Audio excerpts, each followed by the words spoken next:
Le feu ne détruit pas alors, il le purifie. De même, les épreuves qu'Allah t'envoie ne viennent pas pour t'éteindre, mais pour brûler ce qui t'empêche de briller. Chaque douleur a un secret, chaque perte une sagesse cachée.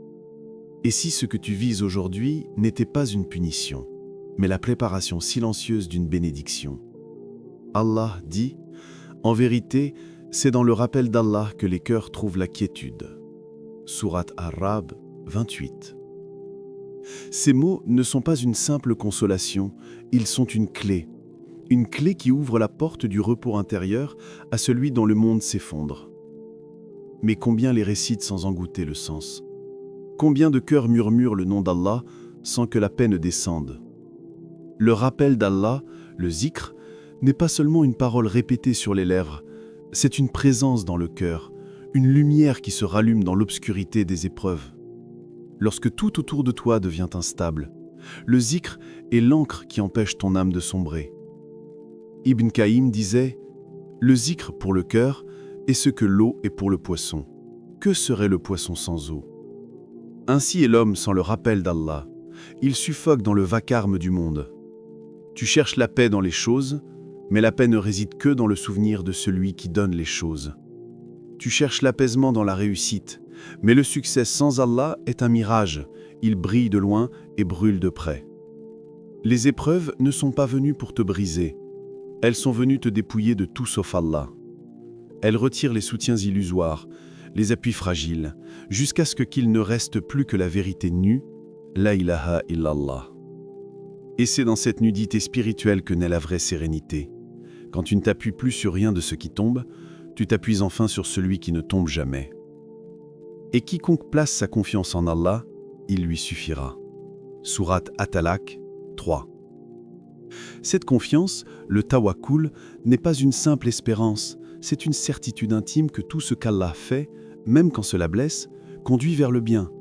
Car celui qui t'épreuve t'aime, celui qui t'enlève te purifie, et celui qui te retarde te prépare. Ibn Taymiyyah disait « L'âme ne goûtera jamais la liberté tant qu'elle n'aura trouvé sa joie dans le décret d'Allah. » C'est cela la quiétude véritable. Non pas l'absence de douleur, mais la paix au milieu de la douleur. La conscience que derrière chaque perte, il y a une main invisible qui guide, une sagesse qui dépasse ta vue, un amour qui veille dans le silence. Le Coran ne dit pas que le cœur trouve la paix dans la richesse, ni dans les relations, ni dans la gloire. Il dit dans le rappel d'Allah. Parce que le rappel, c'est le retour. Et le retour, c'est la guérison. Quand tu fais zikr, tu ne te contentes pas de prononcer le nom du Seigneur. Tu le fais descendre dans ton chaos intérieur. Chaque subhanallah nettoie une inquiétude. Chaque alhamdulillah répare une blessure. Chaque Allahu Akbar relève une âme tombée. Et alors, même si le monde s'écroule, ton cœur demeure debout, car il repose sur une fondation éternelle. Quand tout te quitte sauf Allah, ce n'est pas la fin. C'est le commencement d'un lien que rien ne peut rompre. C'est là que la foi se dévoile, pure, nue, brûlante comme la flamme d'une chandelle dans la nuit. Car celui qui se souvient d'Allah dans le tumulte voit la paix descendre comme une pluie silencieuse sur son cœur. Et sous cette pluie, tout reprend vie, la patience, la gratitude, la confiance. C'est ainsi que le rappel d'Allah transforme la douleur en prière et le chaos en lumière. Ton cœur est testé par la perte, ta patience par le retard et ta sincérité par le silence d'Allah. Ces trois épreuves sont les miroirs dans lesquels ton âme se révèle. Elles ne viennent pas pour t'humilier, mais pour te montrer où tu en es réellement avec ton Seigneur. Ce n'est pas ton apparence qui est testée, ni même tes paroles, mais ce que ton cœur cache lorsque personne ne te voit. Tu dis que tu crois? Alors Allah te montrera si ta foi résiste à la tempête. Car la foi ne se mesure pas dans les jours de lumière, mais dans les nuits où tu ne comprends plus rien. C'est facile de dire Alhamdulillah quand tout va bien. Mais quand la prière devient lourde, quand le duha reste sans réponse et que ton âme se fatigue, là se dévoile la vérité de ta croyance. Ibn al-Qayyim disait « Quand Allah t'éprouve, il ne veut pas te punir, mais te purifier. Alors pourquoi fuis-tu ce qui vient pour te laver, Pourquoi crains-tu ce qui vient pour t'élever? Les larmes que tu verses ne sont pas des signes de faiblesse, mais les gouttes de la purification intérieure. Regarde ton cœur. Combien d'attachements y sont encore accrochés? Combien d'orgueil s'y cache sous des prières en apparence sincères? Allah t'éprouve pour détacher ces chaînes invisibles, jusqu'à ce que ton amour ne soit plus mélangé à rien d'autre que lui. Parfois, il retarde pour t'enseigner la patience. Parfois, il t'enlève pour t'enseigner la gratitude. Parfois, il se tait pour t'apprendre à écouter ton propre cœur. Le silence d'Allah n'est pas une absence, c'est une réponse sans mots, un examen du cœur dans lequel il observe. Vas-tu persister dans ton dhikr, même quand tu ne ressens plus sa présence? Vas-tu garder la prière, même quand tu n'en vois plus les fruits? Vas-tu continuer à espérer, même quand ton espoir semble inutile? C'est cela le test. Non pas de croire quand tu vois, mais de croire même quand tu ne vois plus rien. Ce silence est un feu, et dans ce feu, ton ego brûle, ton attachement fond, ta foi se clarifie. Celui qui en ressort léger. Celui qui résiste reste prisonnier de lui-même. Le cœur, quand il est privé de réponse, révèle ce qu'il adore vraiment. Certains adorent le don, pas le donneur. Certains adorent le soulagement, pas la sagesse. Mais le croyant véritable apprend à aimer le décret autant que le bienfait. El-Ghazali disait « Celui qui connaît Allah trouve dans la privation la même douceur que dans la faveur. » Alors quand Allah te prive, ce n'est pas qu'il t'oublie, c'est qu'il t'affine. Il veut que tu deviennes capable de l'aimer sans condition, de le louer même au cœur du manque. Et ce manque en vérité est une école où tu apprends la sincérité, la patience et la confiance absolue. Car la foi ne se construit pas sur les réponses d'Allah, mais sur la fidélité à Allah, même quand le ciel reste fermé. Si tu pouvais voir avec les yeux de l'au-delà, tu comprendrais que chaque épreuve était une miséricorde déguisée, que chaque retard cachait un cadeau, que chaque silence portait une sagesse que ton cœur devait entendre avant tes oreilles. Alors ne cherche pas seulement à sortir de l'épreuve, cherche à sortir meilleur de l'épreuve. C'est là que ton cœur se purifie et que la foi cesse d'être un mot pour devenir une lumière. Regarde les prophètes. Aucun d'eux n'a goûté à la gloire sans avoir d'abord connu la solitude. Aucun n'a été choisi sans avoir d'abord été brisé.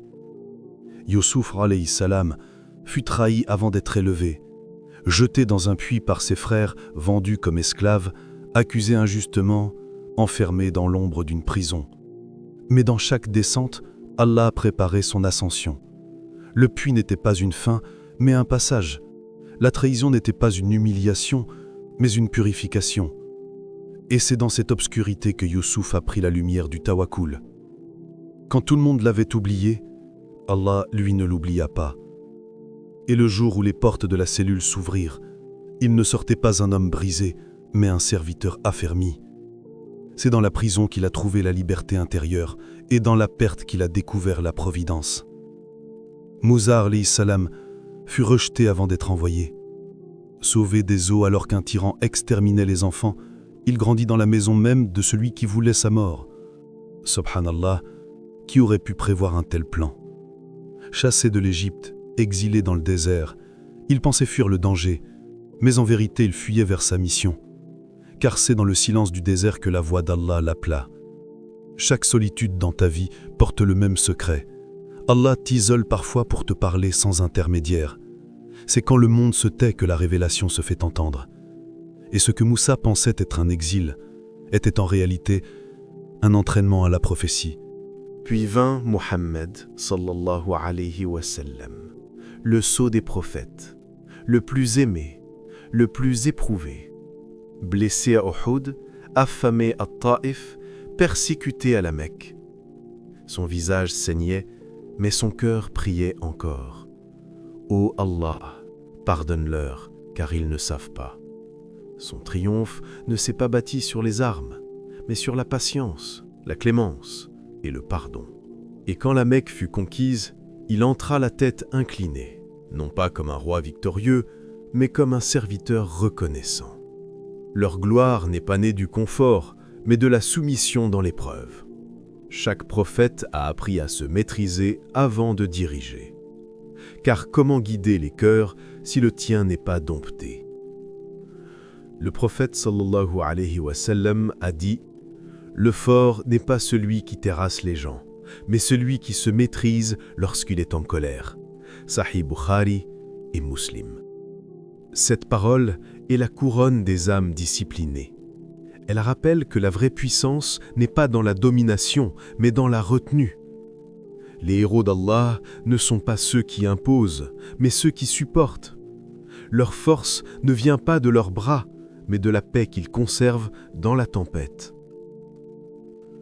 Regarde encore les compagnons, radiyallahu anhum. Abu Bakr, doux et ferme, qui portait la foi du prophète comme un flambeau dans la nuit. Omar, fort comme le tonnerre, mais humble comme la pluie. Uthman, généreux jusqu'à l'effacement.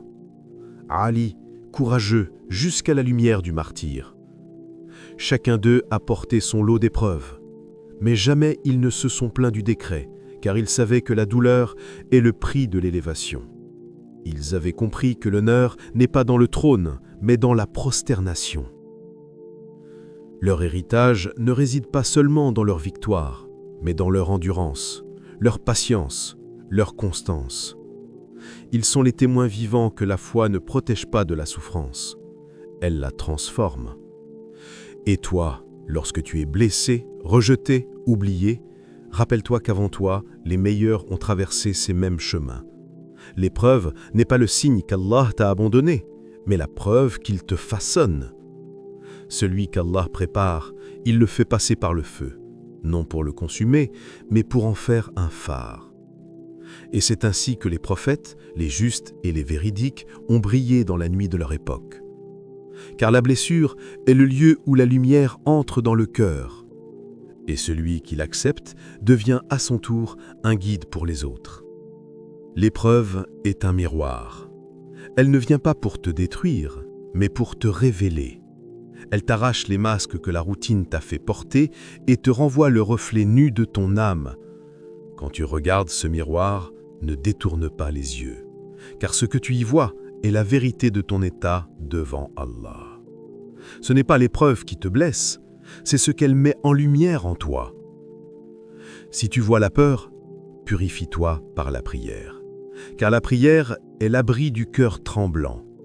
Elle transforme le vacarme de tes inquiétudes en un silence habité par la présence. Chaque prosternation dépose un poids invisible. Chaque Allahu Akbar t'élève au-dessus de ce qui te fait peur. Si tu vois la colère, apaise-toi par le dhikr. Répète le nom d'Allah jusqu'à ce que ton feu intérieur devienne une flamme douce qui éclaire au lieu de brûler. Le dhikr est une pluie qui tombe sur les braises du cœur. Il ne supprime pas la colère, il la transforme en énergie maîtrisée, en force dirigée vers la patience. Et si tu vois la priorité, incline-toi devant ton rayab, car la prosternation est le remède du cœur hautain. Aucune arrogance ne survit quand le front touche la terre pour celui qui a tout créé. La poussière devient ton écriture d'humilité. Et dans cette poussière, tu redécouvres ta grandeur, celle d'un serviteur sincère. El-Ghazali disait « Le cœur ne devient limpide qu'après avoir goûté la douleur. » Oui, la douleur polit l'âme. Elle racle les impuretés. Elle efface les illusions. Elle creuse des sirons où la lumière pourra enfin couler. Sans elle, ton cœur resterait dur, opaque, incapable de ressentir la douceur du rappel. Le cœur purifié ne fuit plus l'épreuve, il la contemple. Il comprend que derrière chaque secousse se cache une main qui façonne, et plus le coup semble dur, plus la forme devient belle. Car Allah ne brise jamais sans reconstruire. Il ne retire jamais sans donner plus grand. Il ne fait pas souffrir pour t'éloigner, mais pour t'amener là où ton amour devient vrai. Regarde la terre après la pluie. Avant, Elle était dure, craquelée, sans vie. Mais après les larmes du ciel, elle refleurit. Ainsi est ton cœur. C'est dans ces fissures que naissent les jardins de la foi. La douleur, quand elle est vécue avec patience, devient lumière. Elle ne t'abaisse pas, elle t'approfondit. Chaque larme versée pour Allah est une graine d'éternité plantée dans ton âme. Et de cette graine, un jour, naîtra une paix que nul vent ne pourra déraciner. Ne cherche donc pas à fuir l'épreuve, cherche à en extraire la sagesse. Elle est le livre secret où Allah t'enseigne ce que les mots ne peuvent traduire. Et chaque page de ce livre est écrite avec l'encre de ton endurance et l'encre de tes prières. La douleur t'apprend la tendresse, la perte t'apprend la gratitude, l'attente t'apprend la confiance. Tout ce que tu vis te conduit vers lui, si seulement tu lis entre les lignes de ton destin. Il y a dans chaque battement de ton cœur un appel silencieux d'Allah. Reviens à moi. Et quand tu réponds, quand tu t'agenouilles dans la nuit, quand tu dis Alhamdulillah même les yeux mouillés, alors le miroir devient clair et tu vois enfin ce que tu étais venu chercher. Non pas la paix autour de toi, mais la paix en toi. Alors demande-toi, que restera-t-il de tes paroles au jour du jugement ? Tes discours, tes colères, tes ambitions, que pèseront-ils face au poids d'une seule intention sincère ? Que restera-t-il de ton image quand les masques tomberont, quand les yeux se tourneront vers la lumière et que chaque battement de ton cœur sera exposé devant celui qui connaît tout ? As-tu donc ton ego ou est-ce lui qui te domine ? Tu le nourris chaque jour par la colère, la vanité, le regard des autres. Mais combien de fois l'as-tu affamé par la prière, par le silence, par la patience ? Ton ennemi le plus dangereux n'est pas à l'extérieur, il bat dans ta poitrine. Et celui qui n'a pas maîtrisé son nafs ne pourra jamais goûter la liberté. Le prophète sallallahu alayhi wa sallam a dit « Le vrai combattant est celui qui lutte contre son âme pour Allah. » Sahih Ahmad. Cette guerre-là n'a ni épée ni drapeau. C'est une bataille que personne ne voit, mais que les anges inscrivent à chaque seconde. Chaque fois que tu retiens une parole inutile, que tu pardonnes une offense, que tu détournes ton regard d'un péché, tu gagnes une victoire, invisible, que seul Allah connaît. Et pourtant, combien d'entre nous ont oublié le but ? Combien vivent comme si la mort n'était qu'une idée et non une certitude ? Chaque jour qui passe est une feuille arrachée du livre de ta vie. Et ce livre, un jour, sera lu à haute voix devant ton Seigneur. Allah dit « Quiconque place sa confiance en Allah, il lui suffira. » Surat al-Talaq 3. Cette promesse est un océan dans une seule phrase. Elle signifie « Ne crains pas de perdre ce que Allah t'a ordonné d'abandonner. Ne t'inquiète pas de ce que tu ne contrôles pas. Le monde entier peut te tourner le dos, mais si Allah te regarde avec miséricorde, alors tu n'as rien perdu. Sois de ceux qui marchent avec confiance, même quand le sol tremble sous leurs pas. De ceux qui prient, même quand leur cœur se brise, car ils savent que Allah entend les larmes avant les mots. Sois de ceux qui se relèvent encore et encore, parce qu'ils ont compris que tomber n'est pas échouer, mais refuser de se relever, oui. Ne maudis plus l'épreuve, elle est le marteau du forgeron divin.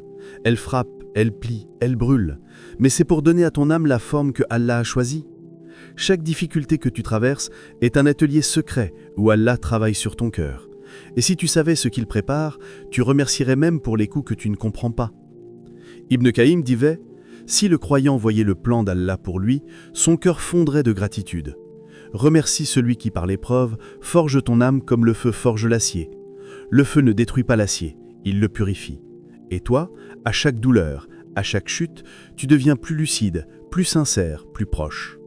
Sois patient, non pas parce que c'est facile, mais parce que Allah a promis sa compagnie à ceux qui patientent. Et quelle plus grande récompense que sa proximité ? Avant chaque aube, il faut traverser la nuit. C'est la loi de la foi. La lumière ne naît qu'après la noirceur. Alors si tu es dans la nuit, ne désespère pas, ton aube approche. Et peut-être que cette épreuve que tu maudis aujourd'hui sera demain la preuve de ton élection. Peut-être que c'est ici, dans ta fatigue, dans ton silence, qu'Allah t'appelle à le retrouver. Sirat al-Fajr, là où les cœurs se relèvent avant l'aube, là où chaque mot ranime la foi, et chaque épreuve devient lumière.